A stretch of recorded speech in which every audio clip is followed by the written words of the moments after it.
안녕하세요. 나타샤의 책 여행입니다. 책 읽기 편안한 시간 보내고 계시죠? 이번에는 이상문학상 우수상 수상작 김연수의 내겐 휴가가 필요해 입니다.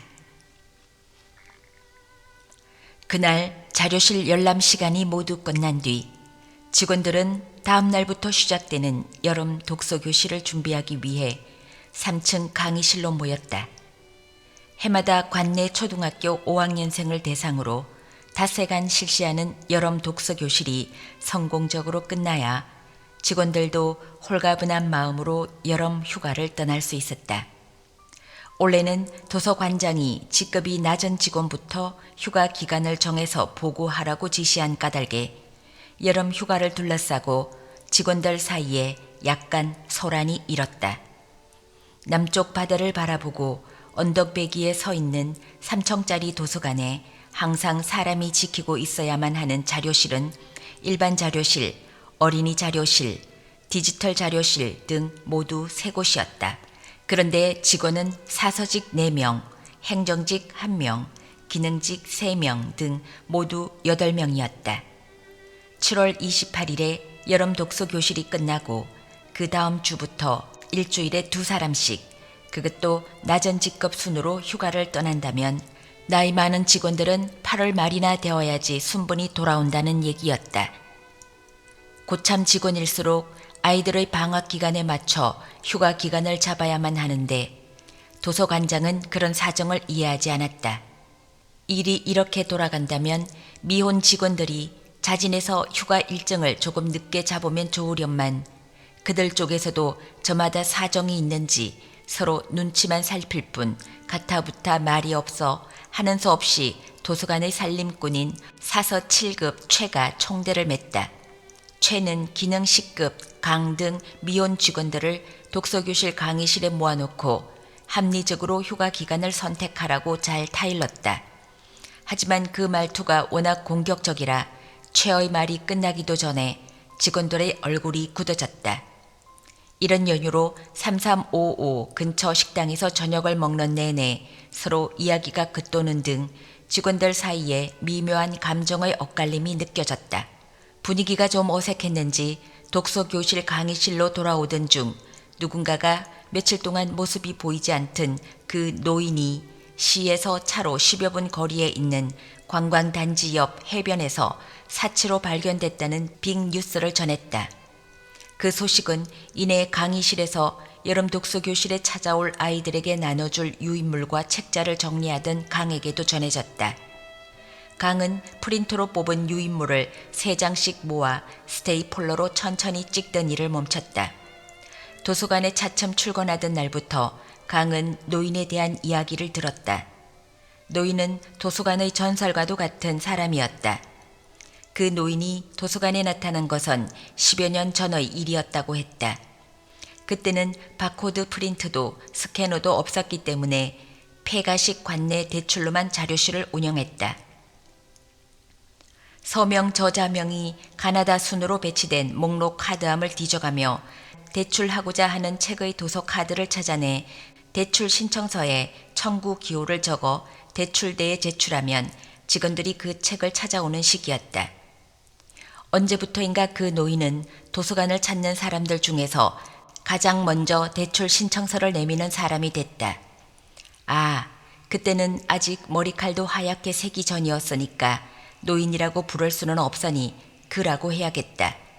어쨌든 자료실 직원들이 그의 존재를 알기 시작한 뒤로 그는 휴관일을 제외하고 단 하루도 빠지지 않고 도서관에 찾아와 책을 읽었다. 언젠가는 그가 청구한 책들이 화제였던 때도 있었다. 그는 청구 기호상 300번대와 900번대의 책들을 주로 대출했다. 한국 십진분류법에 따르면 300번은 사회과학서를, 900번은 역사서를 뜻했다. 그가 도서관에 나오기 시작하던 초기에는 그의 얼굴을 텔레비전에서 본 적이 있다는 직원도 있었다. 그 직원은 그가 몇 년 전 현실에 대한 절망감에 양심 선언을 하고 교수직에서 물러나 세간의 화제를 불러일으킨 고려대학교 전직 교수라고 우겼다.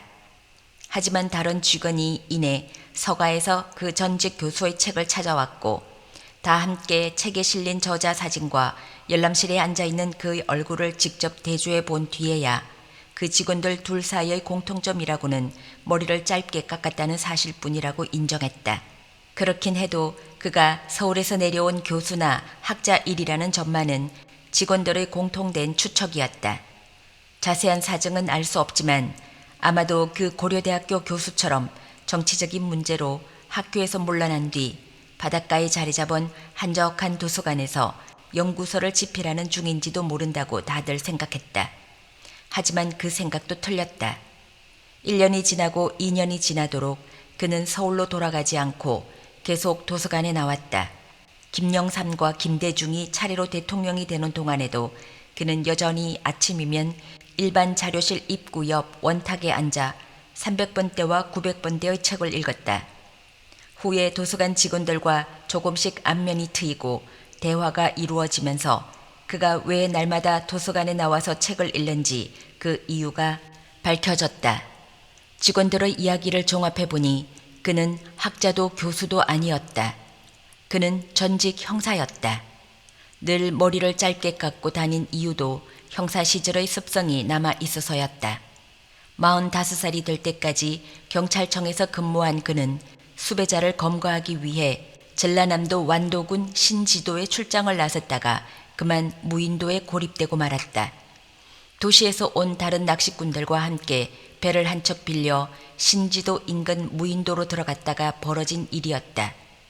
그들 중에는 자신이 찾는 수배자가 없다는 사실을 확인한 그는 그들과 함께 소주를 나눠 마신 뒤 요의를 느끼고 바위 뒤로 돌아갔다.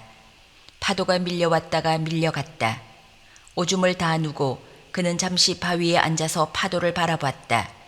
그러다가 서러러 잠이 들었는데 눈을 떠보니 수없이 많은 별들이 자신을 비추고 있었다. 기지개를 켜면서 몸을 일으킨 뒤에야 그는 어제의 파도가 어제의 바다로 돌아갔다는 사실을 깨달았다. 술에 취한 낚시꾼들은 마찬가지로 술에 취한 선주가 운전하는 배를 타고 신지도로 모두 돌아가 버린 뒤였다. 그렇게 그는 고인물을 마시며 혼자서 사흘을 보냈다. 그 사흘 동안 그는 이렇게 생각했다. 죽는 건 하나도 두렵지 않으나 이렇게 죽자고 여기까지 온 것은 아니다. 내가 살아온 삶도 나름대로 정의로웠다. 그 사실을 알아주는 사람이 하나도 없는 상태에서 죽는다는 것, 그게 무엇보다도 슬픈 일이다. 사흘 후 연일 마신 술이 그제야 깨면서 아무래도 자신이 뭔가 잘못한 것 같다고 생각한 선주가 반신반의하며 그를 찾아 배를 몰고 왔을 때 그는 이제 더 이상 형사가 아니었다. 신지도에서 다시 배를 타고 완도까지 나온 그는 일신상의 이유로 사직한다는 편지를 경찰청에 보낸 뒤 친한 동료에게 전화를 걸어 퇴직금이 나오면 절반은 가족에게 전해주고 절반은 자신의 계좌로 넣어달라고 부탁했다. 다행히 그에게는 업무의 특성상 자세히 밝힐 수 없는 경로로 몰래 모아놓은 돈이 꽤 있었다. 그는 그 돈으로 남해안의 여러 도시들을 전전하다가 퇴직금이 계좌로 들어오자 그 도시에 자리를 잡았다. 그는 우선 도서관에서 걸음으로 10분 정도 떨어진 바다가 보이는 언덕배기에 전셋집을 구하고 남은 돈을 차명 계좌에 모두 집어넣었다. 처음 한 달은 실험의 기간이었다. 술도 마시지 않았고 담배도 끊어버렸다. 아침과 저녁 하루에 2끼만 먹었다. 일주일에 한 번씩 고기를 구워 먹었다. 저녁 9시에 잠자리에 들었고 새벽 4시에는 일어나 도서관 뒤 공원에서 운동했다. 한 달 뒤 그는 생활비로 은행에 넣어둔 원금을 나눠보았다. 계산대로라면 적어도 10년 동안은 원금을 빼먹으면서 살아갈 수 있을 것 같았다. 그러나 실제로는 그 원금에 다달이 이자가 붙으니 그 기간은 더 늘어날 것이었다. 그 정도 기간이면 자신이 계획한 일을 모두 끝마칠 수 있으리라. 모든 계산을 마친 그는 그때까지 도서관에 나가 책을 읽기 시작했다. 자살한 노인에 대한 이야기가 나오면서 강의실에 모인 직원들은 여름 휴가를 둘러싼 미묘한 신경전은 잊어버리고 저마다 그 노인과 얽힌 이야기를 떠들어대기 시작했다. 오래전부터 그를 지켜본 최는 이렇게 가면 결국 자신은 9월이 다 되어서야 여름 휴가를 떠날지도 모른다는 사실은 완전히 까먹은 채 직원들에게 그를 처음 만났을 때가 얼마나 오래 전이었는가를 상기시키며 자신의 경력을 과시하려고 들었다. 최가 그 도서관으로 직장을 옮긴 건 그가 도서관에 나오기 시작한 지 1년 정도가 지났을 때였다. 출근해서 이런저런 일들을 익히던 최에게 그가 찾아와 말했다. 세상에서 가장 오래된 이야기를 읽고 싶습니다. 그 말에 최는 사서로서 잠시 생각해 봤다. 글쎄요, 성경인가 아니면 불경? 그리스 로마 신화? 이솝 우화? 도대체 뭐가 세상에서 가장 오래된 이야기인지 저도 모르겠는걸요? 내 말은 그게 아니라 세상에서 가장 오래된 이야기를 대출하고 싶다는 뜻입니다. 글쎄, 그게 뭔지 알아야지 대출을 해드릴 게 아닙니까? 제가 좀 확인해보고 알려드리겠습니다. 그러자 그가 대출 카드를 내밀었다. 거기에는 서명, 세상에서 가장 오래된 이야기, 청구기호 388.3 가 57시엇이라고 적혀 있었다. 역시 300번대 풍속 민속학. 무척 겸연쩍게 된 최가 말했다. 아니, 이런 책을 어디다 쓰시려고 읽으세요? 거기 혹시 죽은 사람이 다시 살아났다는 이야기가 있는지 알고 싶어서 그럽니다. 최의 말에 강의실에 모였던 직원들이 웃음을 터뜨렸다. 덕분에 다들 어색했던 분위기를 잊고 마음껏 웃을 수 있었다. 직원들 중 막내인 강만 빼놓고 그때 사서 8급 박이 화기애애한 분위기를 이어가려고 의문을 제기했다. 그는 자살한 것일까? 아니면 타살된 것일까? 박의 문제 제기에 직원들은 저마다 상상력을 발휘했다. 그가 체포한 살인범이 그에게 복수하기 위해 지난 10년간 와신 상담 모범적으로 수인 생활을 마치고 가출옥한 뒤 그를 찾아와 물속으로 던져버린 게 아닐까. 지난 10년 동안 그가 도서관에서 조사한 것은 경찰 내부의 비리였는데 이제 그 사실을 폭로하려 한다는 것을 알고 경찰 수뇌부가 바닷물로 그의 입을 영영 막아버린 게 아닐까. 혹시 자신이 체포해 사형당한 용의자가 진범이 아니라는 사실이 밝혀진 뒤 참회하는 심정으로 10년을 보내고 스스로 목숨을 끊은 것은 아닐까. 가장 재미있는 추측은 문제를 제기한 박에게서 나왔다. 박은 몇 해 전부터 금리가 바닥을 기는 바람에 원금을 다 까먹고 죽을 형편이 되자 그도 이제 바닥을 기는 신세가 되어버린 게 틀림없다고 주장했다. 그때 사람들이 저마다 떠드는데도 혼자 생각에 잠겨 멍하니 유인물만 만지작거리고 있던 강이 갑자기 눈물을 흘리기 시작했다. 다들 느닷없는 강의 눈물에 당황했다.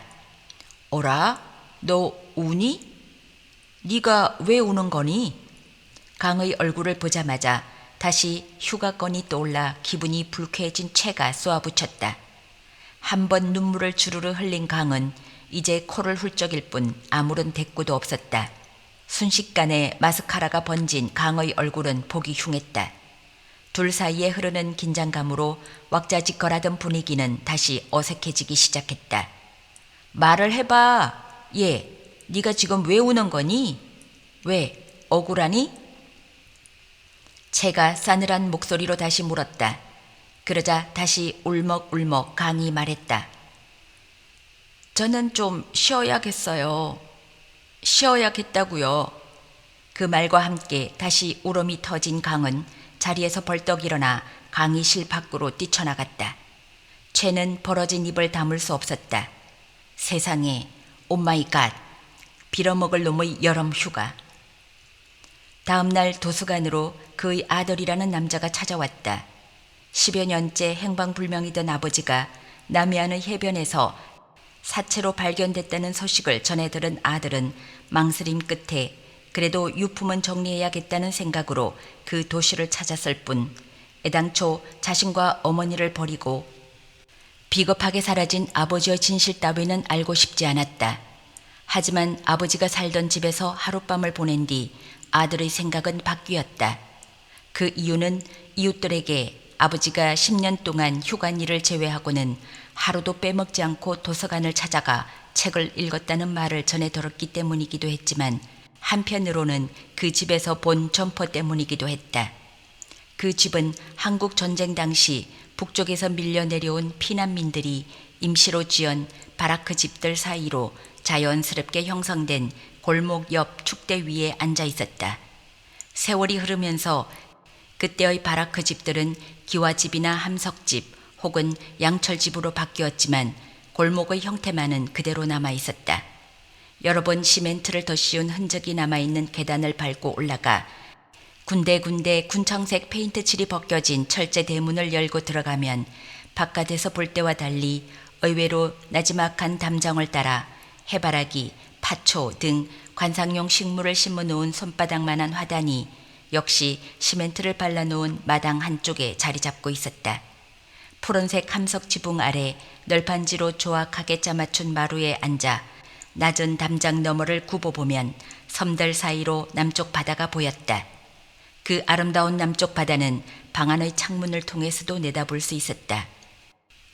그가 살던 방은 그 아름다운 창문 쪽으로 들여놓은 안전뱅이 책상과 방석, 그리고 한쪽에다 잘 개켜놓은 침구와 여행가방 하나를 제외하곤 텅 비어 있었다.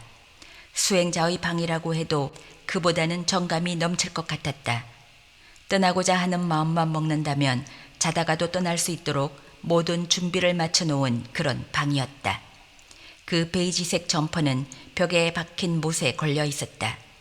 고무줄이 들어간 소매 부분이 너무나 길어 이제는 유행이 지나도 한참 지났다는 사실을 누구라도 눈치챌 수 있는 80년대 풍의 촌스러운 점프. 그 집을 찾아갈 때까지만 해도 아들은 그가 스스로 자신의 삶에서 완전히 빠져나간 것처럼 자신 역시 이제 그를 깨끗하게 잊었다고 생각했다. 하지만 벽에 걸린 그 베이지색 점퍼를 보는 순간 그건 불가능한 일이라는 걸 깨달을 수 있었다. 어머니와 자신이 살던 곳에서 자동차로 불과 5시간 남짓 떨어진 도시의 어느 방에 그 베이지색 점퍼가 걸려 있다는 사실이 아들을 괴롭혔다. 아들에게 그는 결코 자랑스러울 게 없는 아버지였다. 그가 무슨 생각으로 가족을 버리고 그 도시까지 흘러가게 됐는지 알고 싶은 마음은 전혀 없었다. 그러나 밤새도록 벽에 걸린 그 베이지색 점퍼를 바라보면서 아들은 여행 가방 하나만 달랑 남겨놓고 세상을 떠난 아버지가 지난 10년 동안 뭘 했는지 알고 싶다고 생각했다. 아들이 도서관을 찾아간 까닭은 그 때문이었다. 지난 10년 동안 그가 하루도 빼먹지 않고 도서관을 찾아가 책을 읽었다고들 말했으니까. 그러나 이미 말한 대로 그날은 여름 독서 교실이 시작되는 날이어서 도서관 직원들에게는 아들을 상대할 여유가 없었다. 게다가 절대로 휴가 기간을 양보할 수 없다는 듯 그 전날 강의실에서 뛰쳐나간 것만으로도 모자라 아침까지도 강의 도서관에 나오지 않은 탓에 손이 모자랐다. 강 때문에 아침부터 기분이 너무나 나빠진 채는 그가 매일 도서관에 찾아와 책을 읽었다는 사실을 제외하고는 해줄 수 있는 말이 하나도 없다고 무뚝뚝하게 대꾸했다. 그 순간에도 3층 쪽에서는 아이들이 뛰어다니는 소리가 요란하게 울렸다. 채는 그가 왜 매일 도서관에 나와 책을 읽었는지 또 무슨 글 같은 것을 쓰기는 했지만 그게 무슨 내용인지는 당연히 모른다고 아들에게 말하고는 3층에 전화를 걸어 신경질적인 목소리로 박에게 아이들을 제대로 통제하라고 지시했다. 아들에게 채가 들려줄 수 있는 유일한 정보는 그러니까 그가 세상에서 가장 오래된 이야기를 읽는 것만은 분명하다는 것이었다. 이번에는 채가 아들에게 그가 어떤 사람인지 물었다. 아들은 별다른 부끄러움도 없이 아버지의 전력에 대해 들려줬다. 채의 귀가 솔깃해졌다. 아들의 이야기가 끝나갈 즈음 강이 채에게 전화를 걸어와 몸이 아파서 도저히 출근할 수 없으니 하루 쉬겠다고 말했다. 그 전화에 채의 분노가 마침내 폭발했다. 채가 시뻘겋게 달아오른 얼굴로 소리를 고래고래 지르자 아들은 슬그머니 일어나 사무실을 빠져나갔다. 아들은 일반 자료실을 찾아갔다. 아들은 최가 말한 원탁 쪽으로 갔다. 혹시 아버지의 흔적이 남아있지는 않나 자세히 살펴보려는 것처럼 아들은 원탁 주위의 의자들을 뚫어져라 쳐다봤다. 매일 아침 9시부터 저녁 6시까지 앉아 있기에 그 고동색 나무 의자들은 너무나 딱딱해 보였다. 아들은 그중 한 의자에 앉아서 멍하니 서가 쪽을 바라봤다. 한동안 원탁을 쓰다듬어 보기도 하고 고개를 돌려 창밖의 풍경을 바라보기도 하던 아들은 이윽고 의자에서 일어났다. 아들은 먼저 300번대 서가를 그리고 열람석을 비치한 가운데 통로를 두고 대각선으로 서 있는 900번대 서가를 훑어봤다. 아침 9시부터 저녁 6시까지 하루도 쉬지 않고 읽는다면 10년이면 충분히 읽고도 남을 분량의 책들이 꽂혀 있었다. 아들에게 그런 시간이 허락됐다면 문학서를 뜻하는 800번대를 읽었을 것이다. 그랬다면 10년이 지날 때까지도 다 읽지 못했을 것이다. 또 그랬다면 아버지는 여전히 원탁에 앉아서 책을 읽고 있을지도 모른다. 그러나 망상 끝에 더 이상 자신의 아버지에 대해서 알아낼 게 없다고 생각한 아들은 도서관을 떠나버렸다.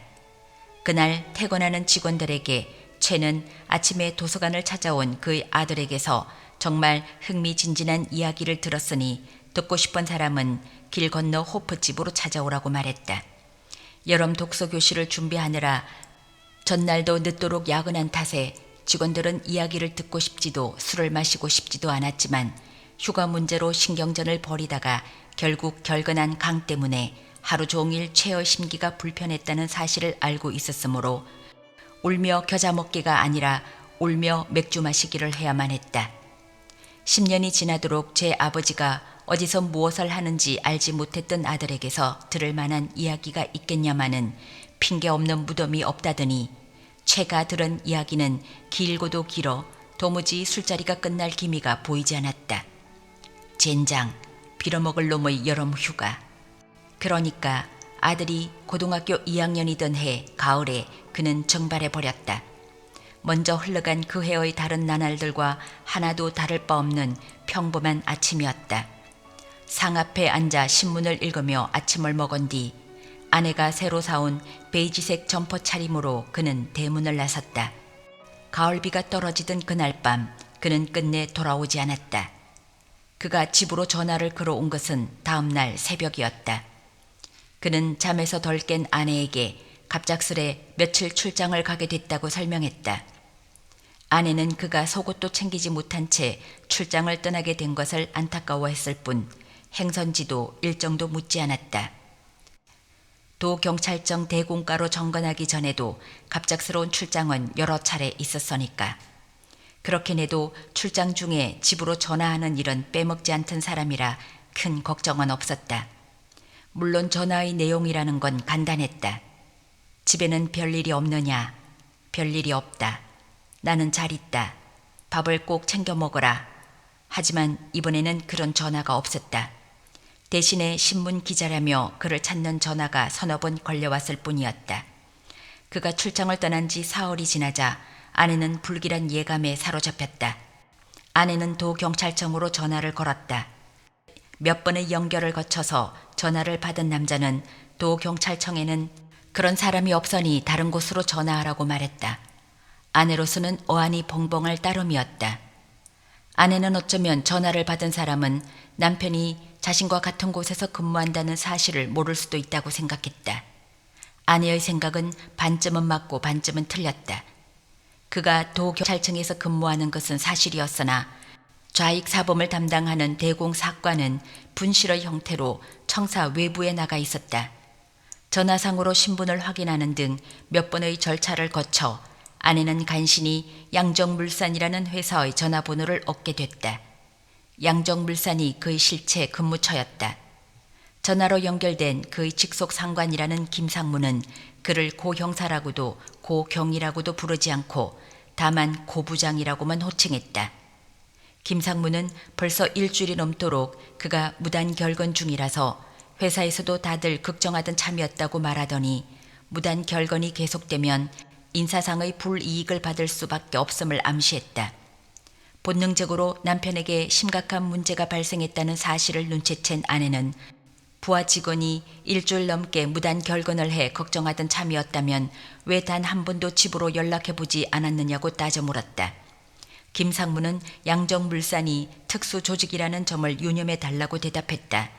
다리 많은 벌레가 스물스물 귀 속으로 기어 들어가는 듯한 느낌의 음색으로 그 목소리 덕분에 자신의 불길한 예감이 단순한 징후에 그치지 않는다는 사실을 확인하게 된 아내는 자신의 남편을 걱정하기로는 양정물산이라는 유령 회사 직원들보다 신문 기자들이 더하다는 사실을 넌지시 통겨줬다. 다음 날 약속 시간을 2시간이나 넘겨서야 영동포구 시장 골목의 지하 다방에 나타난 김상무는 40줄에 들어서자마자 일찌감치 양쪽 귀 밑으로 새치가 생겨나기 시작한 그에 비해 10년은 젊어 보였다.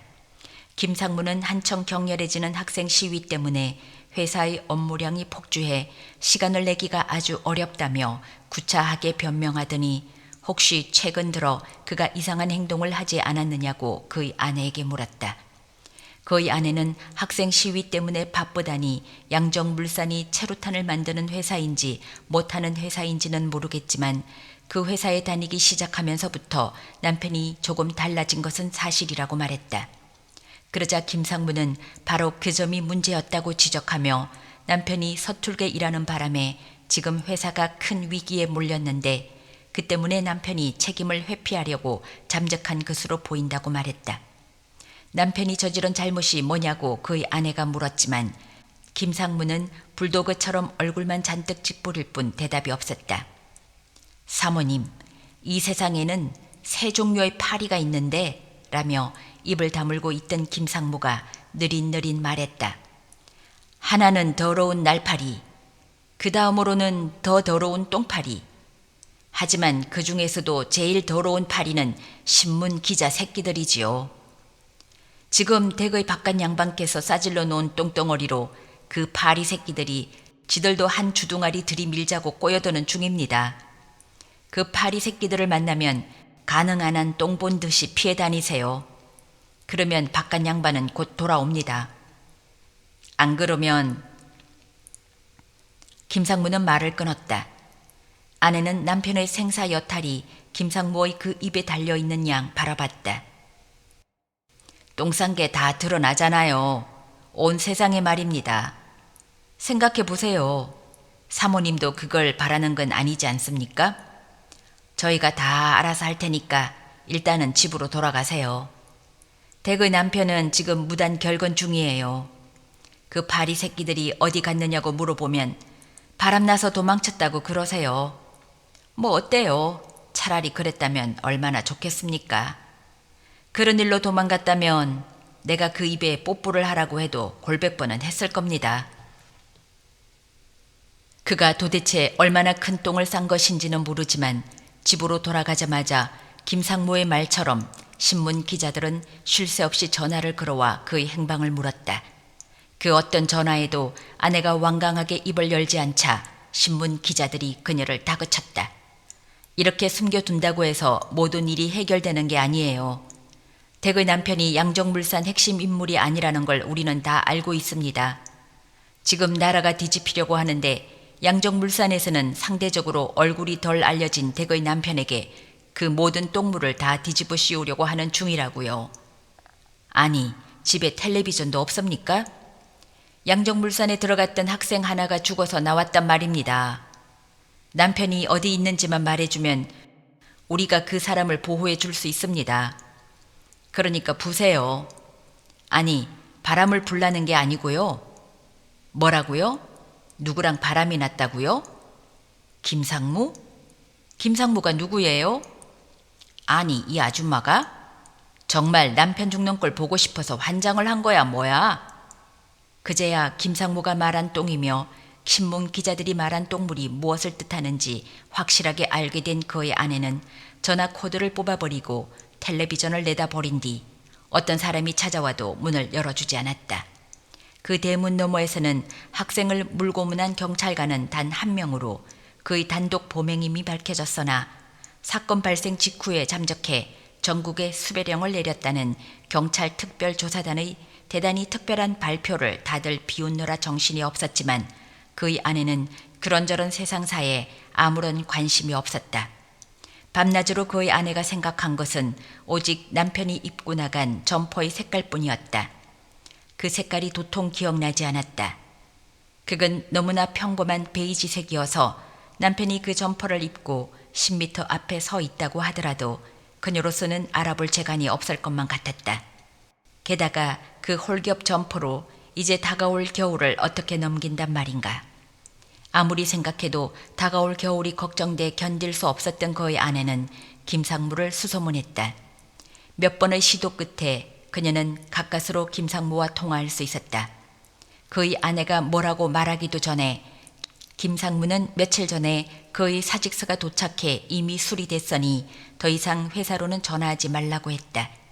그 말에 그의 아내가 통곡을 시작하자 김상무가 짜증 섞인 목소리로 중얼거렸다. 여기까지 말했을 때 최의 핸드폰이 울렸다. 최는 핸드폰을 켠 채 직원들에게 김상무가 한 말을 흉내내어 말했다. 직원들은 모두 깔깔거리고 웃음을 터뜨렸다. 그리고 최가 핸드폰을 귀에 갖다 댔을 때 전화는 끊어져 있었다. 강이었다. 이게 정말 사람을 가지고 노네?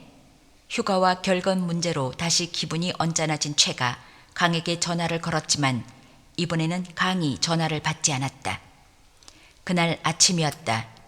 눈을 떴다가 몸도 좋지 않고 출근할 기분도 아니어서 이불 속에서 미적거리던 강은 결국 정오가 가까워서야 도서관에 전화를 걸어 결근을 알렸다. 그래서 강이 얻은 것이라고는 어쨌든 그날만은 그의 아들 이야기를 듣지 않을 수 있었다는 것뿐이었다.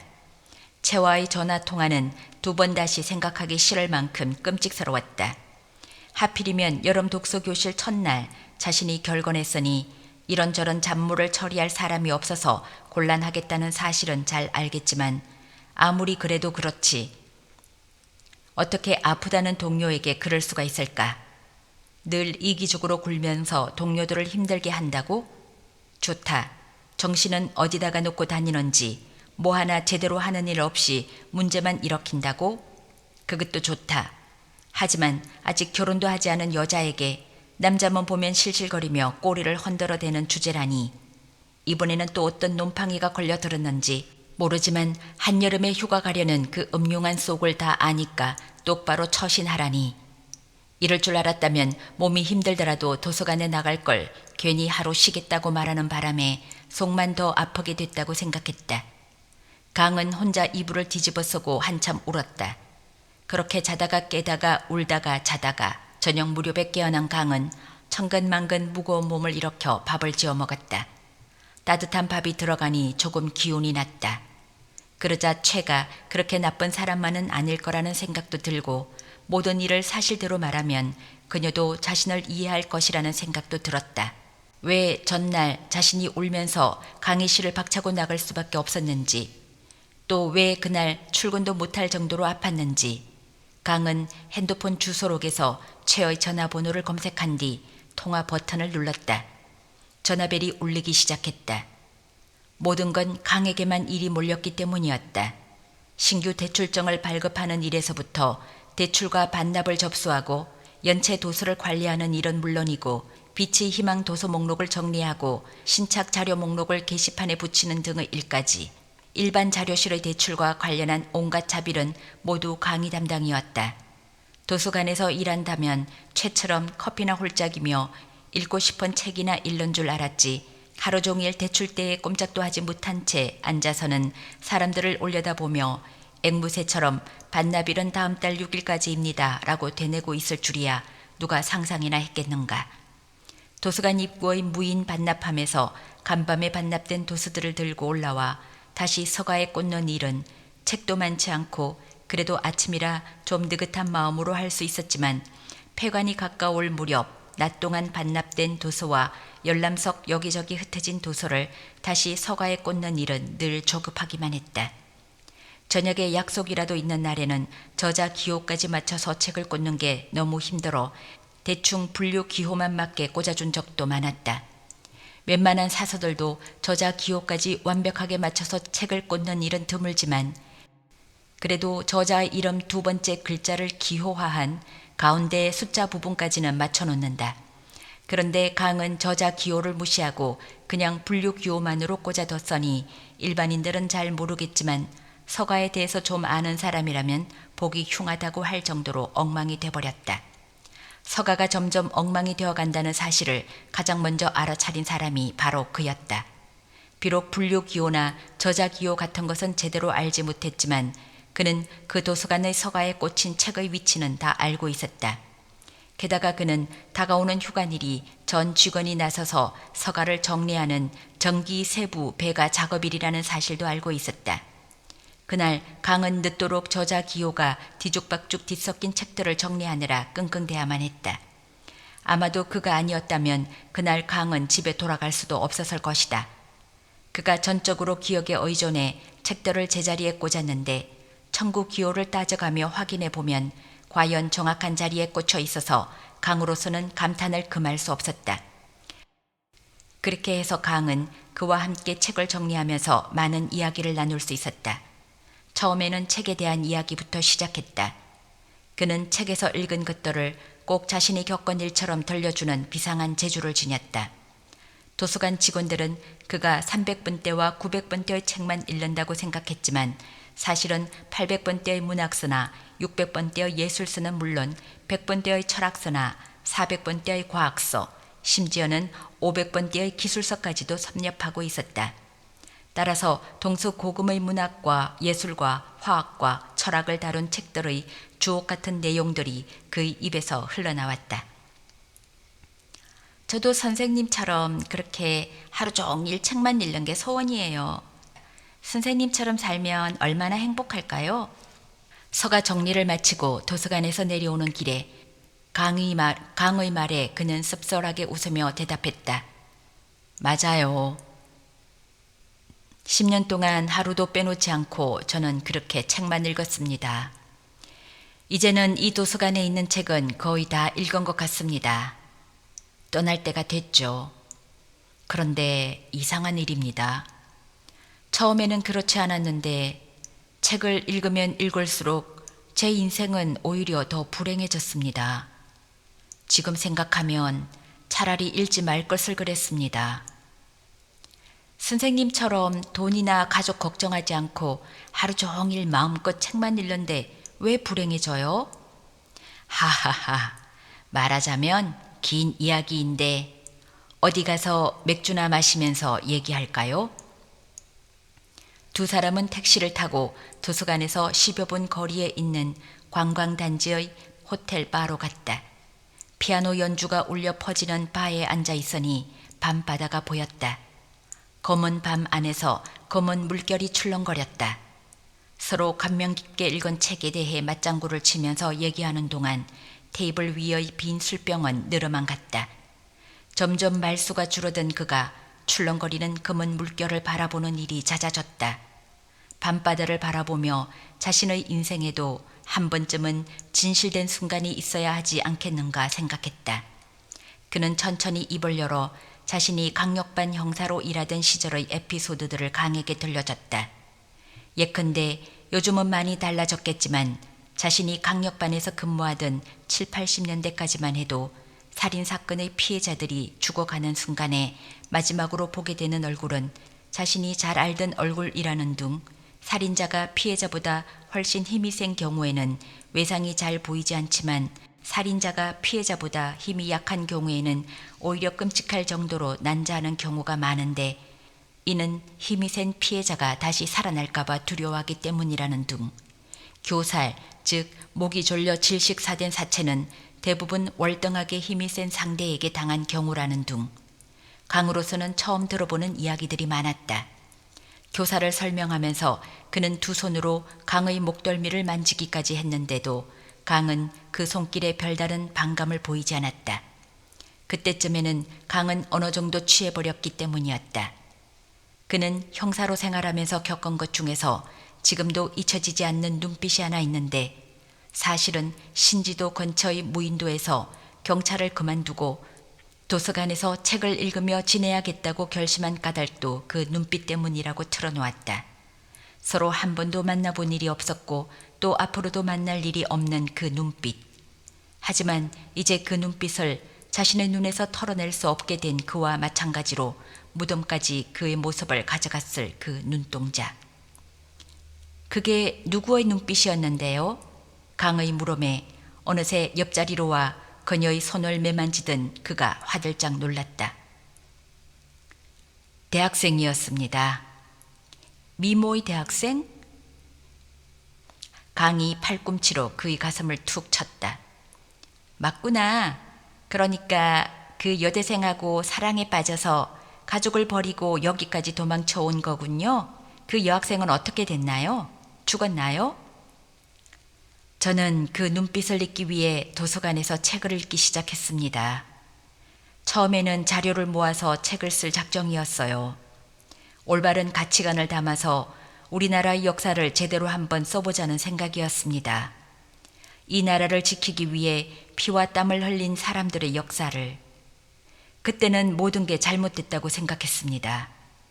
이 나라가 어떻게 유지되고 발전돼 왔는지 모르니까 젊은이들이 자꾸만 그릇된 가치관으로 매몰된다고 생각했습니다. 그런데 그게 잘 안 되더군요. 잊으려고 해도 자꾸 그 눈빛이 생각났겠죠? 그러게 소설을 쓰시지 왜 하필이면 역사책을 쓰려고 하셨을까? 그러게 말입니다.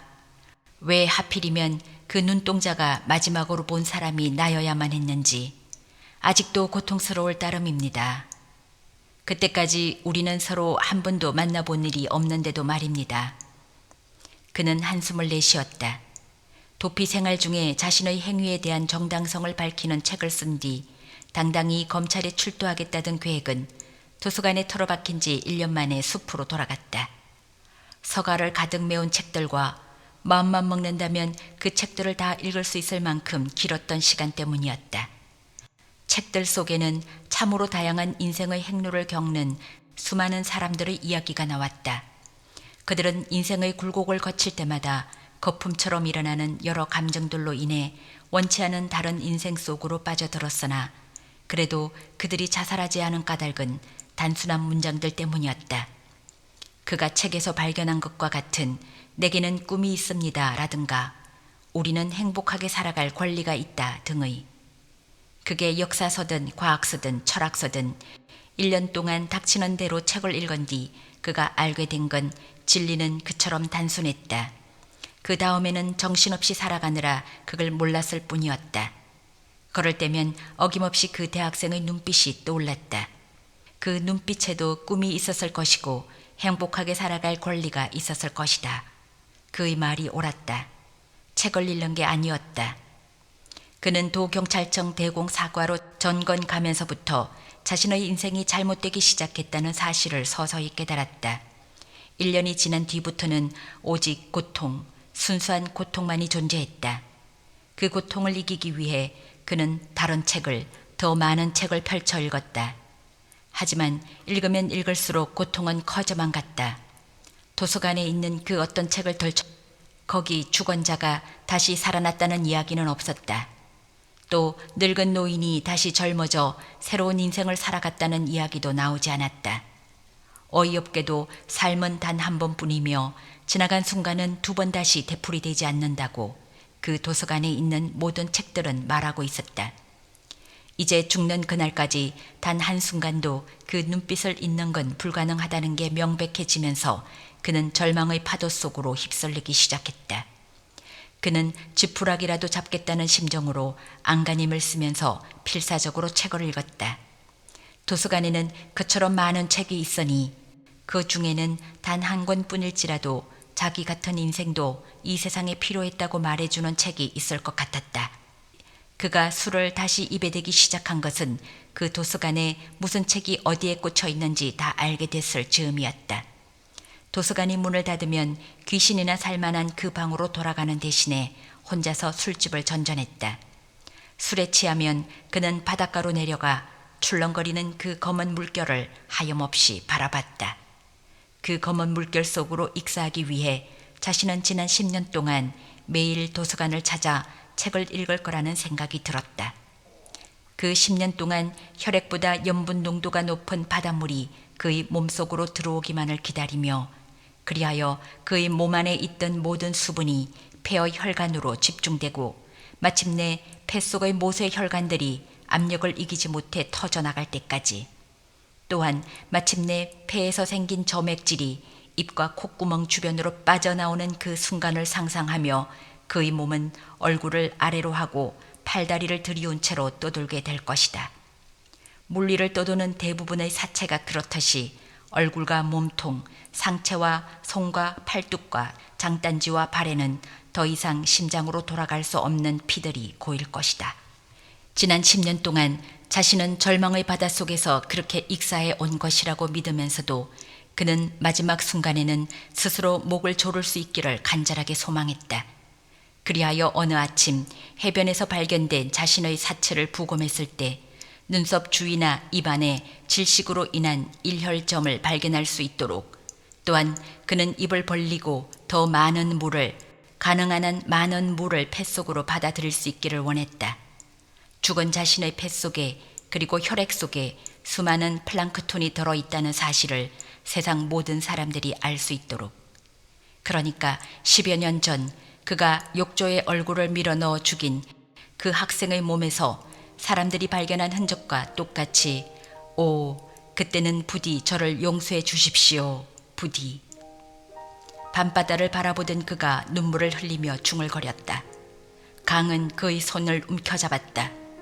이처럼 간절하게 참여한다면 그 학생도 그를 용서해 주지 않겠느냐고 강이 위로했다. 강은 그를 안았다. 그의 눈물이 강의 셔츠를 흥건하게 적셨다. 강은 두려움에 벌벌 뜨는 그의 머리를 어루만지면서 중얼거렸다. 너무 괴로워하지 마세요, 선생님. 그 학생은 죽는 순간까지도 선생님을 사랑했을 거예요. 선생님과 함께 보낸 시간이 행복했다고 생각했을 거예요. 태어나서 선생님 같은 분을 만난 것만은 행운이었다고 생각했을 거예요. 사랑은 어떤 순간에도 미워하지 않으니까요. 그러니 너무 괴로워하지 마세요. 선생님을 원망하거나 미워하지는 않았을 테니까요. 그러자 그가 부끄러운 줄도 모르고 소리내어 엉엉 울어버렸다. 괜찮아요, 선생님. 선생님은 어쩔 수 없었던 거예요. 그 학생은 벌써 선생님을 용서했을 거예요. 하지만 심야 호텔 바에서 느닷없이 울려 퍼진 통곡 소리는 좀 채 멈출 줄을 몰랐다. 그래서였다. 그래서 강은 그가 해변에서 사체로 발견됐다는 소식을 듣고 몸과 마음이 아파온 것이었다. 이렇게까지 설명하는데 어느 누가 강을 이해하지 못하겠는가. 제 아무리 여름 휴가가 중요하다고 하더라도, 그러나 강의 전화를 받자마자 채는 그 정남이 떨어지는 매정한 목소리로 다짜고짜 고함을 질렀다. 아줌마, 퇴직금은 조만간 월급 통장으로 입금될 테니 앞으로 이렇게 전화 걸어서 닥달하지 마시오, 잉? 어디에 있는 것인지 채의 그 말에 사람들이 박수까지 치면서 떠들썩하게 웃음을 터뜨리는 소리가 들렸다. 울상이 된 강은 핸드폰을 끊고 방 한쪽으로 집어던졌다. 방 한구석에 처박힌 핸드폰이 저 혼자서 부르러 떠는 동안 강은 결심했다. 여름 독서 교실이 끝나는 즉시 휴가를 가겠다고. 채의 말에 기분이 상해서 그런 게 아니라고. 지금 자신에게는 휴가가 필요하다고. 지금까지 나타샤의 책 여행이었습니다. 좋은 하루 되세요.